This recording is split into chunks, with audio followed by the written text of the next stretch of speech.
Өөрчлөлтийг бууруулахад иргэн бүр залуу хүн бүр бол оролцох хэрэгтэй гэдэг бол бид бүхэн бүгдээрээ мэдж байна. За дэлхийн өнөөдөр энэ маягаар явбал бидэнд учрах хор аюулыг ч гэсэн бид бүхэн бас хамтдаа мэдэрч энэ танхимд сууж байна. Гэхдээ дэлхийн ертөнцийг аврах цагаан хоолтон болохоос өөрийн боломжууд байдаг талаар та бас тодорхой хэлж өгөхийг хүсье. За би өөрөө бас цагаан хоолтон болъё гэж бодож явдаг. Гэвч надад бол тийм орчин үнэхээр бас бүрдэж өгөхгүй байна. Тийм учраас улс орны удирдагчдыг үүнд уриалахад бид хэрхэн яаж оролцвол амжилтанд хүрэх юм боломж байна вэ? Ер нь одоо энэ уриалга үйл ажиллагааны ард бас ямар нэгэн шашны үйл ажиллагаа байгаа юу?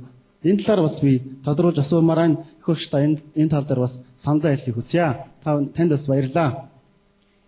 Good evening, everyone. Good evening.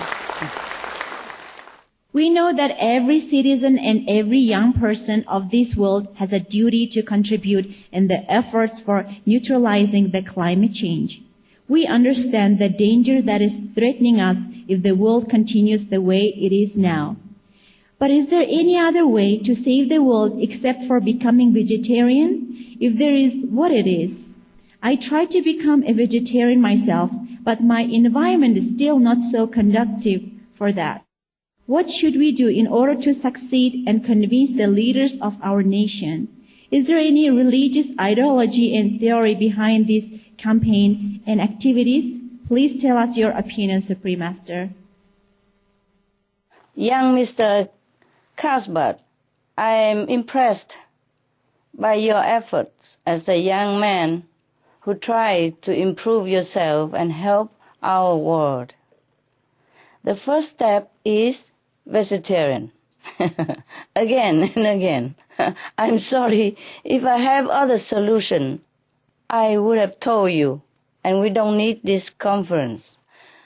Because vegetarian is the quickest and most effective and long-lasting forever. And it will halt the global warming right where it is, and it will even improve our world. Our world will become better because of the loving energy that we generate. Being vegetarian stops the killing circle and reduce greenhouse gases most quickly. Planting trees, green technology, sustainable energy, etc., can help also, but it takes longer time and it's not karmically effective. We can maybe use a green technology or riding bicycle forever, banish all the cars. But that's not enough, as I have told you before. Being vegetarian, we stop 80% of global warming. The greenhouse gases, we stop. So, vegetarian, I mean vegan. But everything else we can try. We have to be frugal in any case. But we don't have time to even develop technology, even if there is such thing as a technology to develop to erase greenhouse gases and stop the global warming. We do not have enough time to wait. In this critical, dangerous period of world peril, it will only worsen the effect if we keep waiting longer and longer.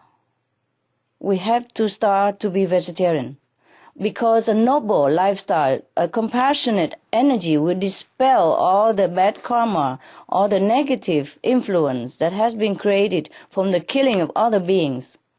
They have been crying, screaming, and their suffering reaches heaven and pierces the earth. We cannot reap anything good out of something so bad like that.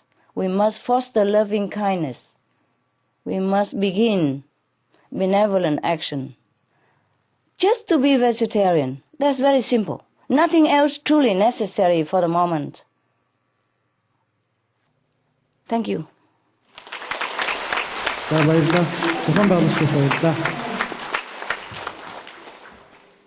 We can also try to create a more conducive environment for vegetarianism. You can write to your government. Yes, you can pass out urgent information about meat harm and vegetarian good to save our planet. See, you tell them all. You print out all the information in a small leaflet and pass it out whenever you can. Concerning government, I don't have power to change any nation's policy, but I'm trying hard to writing letters or having television, hoping people will listen. Please do your part in your country. I trust in you, young people.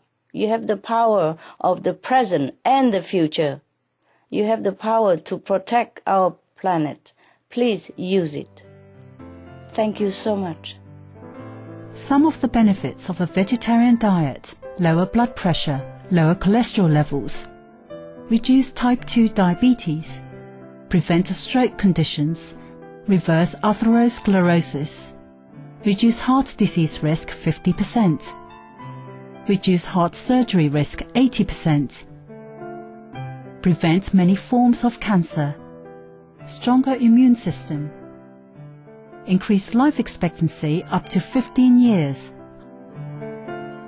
higher IQ, conserve up to 70% clean water, save over 70% of the Amazonian rainforest from clearance for animal grazing.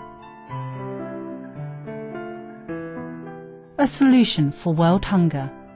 Free up 3,433 billion hectares of land.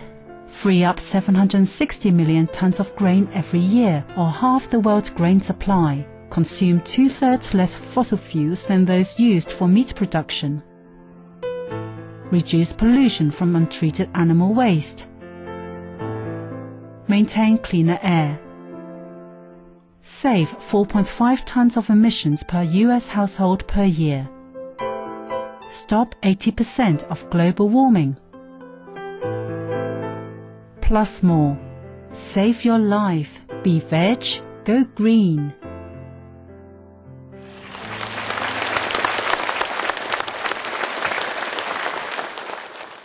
The next questioner is Barazuz Demchik, head of Unhushuk, NGO of Southern Gobiamag Province. За төгсгөөрсөн их багш Шанхай танд энэ өдрийн түмэн амар амгалан айлтгая. Ингээд эртүгэд эдүгийн монголчууд яаж хоолж байсан тухай нэг хоёр өгүүлбэр хэлээд нэгэн хүсэл тавьмаар байна. Монголчууд үед дэлхийн соёл иргэншлийг хөл алдан дуурайж хэрэглээний соёлгээчд уруу татагдсан улс юм а. Уг нь ухамсараа авч үлдэхийн тулд өдөр тутмын гал тогооноос хүртэл цэрвэж бүх үндэстэн хоолны хойноос хөөцөлдөж байхад бид ганцаараа олон зуунд араараа сууж үлдсэн улсаа. Бид цадл идэх нь бүхэл гаднаа ургасан байгалийн хүнсэнд ам хүрдэггүй байсан цаг саяхан юм а. Монголчууд үндэстнээр цагаан хоолтон байсан. Тэгээд нэг л өдөр үүнийгээ бүдүүлэг гэж ойлгоод соёл төмөс болох гээд амьтны ам таслах дон шүглжсэн юм а. Одоо эргэж хуучин голдролд нь оруулах арга чарга хайсан хүн энэ улс орны хамгийн тэнэг мэтээр ойлгогдогч гажуудлаас байгаа. Дэлхийн гамшиг боллоо гэхэд ядаж хамгийн бага хоолыг амин зуулга болгож чадсан хүнд тэсэж үлдэх болов уу гэж бодож байна. Та юу гэсэн болоо? Greetings to you, Supreme Master. Greeting to you. We Mongols lost our mind while trying to imitate the so-called civilized world and are taken over by consumerism. We were once the nation that was more concerned about our consciousness rather than our physical body. When all other nations were chasing their food, we somehow managed to stay behind, not having daily cooking or by not developing a national cuisine at all. Until recently, Mongols did not even touch the food naturally grown right next to them, let alone be bothered whether they filled their stomach to the fullest satisfaction. Unfortunately, one day we decided that it was not civilized, and while trying to become cultured, we got infected with the mania for taste. Today, anybody who is trying to bring us back to the old-time reasonable habit is regarded the biggest fool in the country. If the disaster comes to this world, do you think that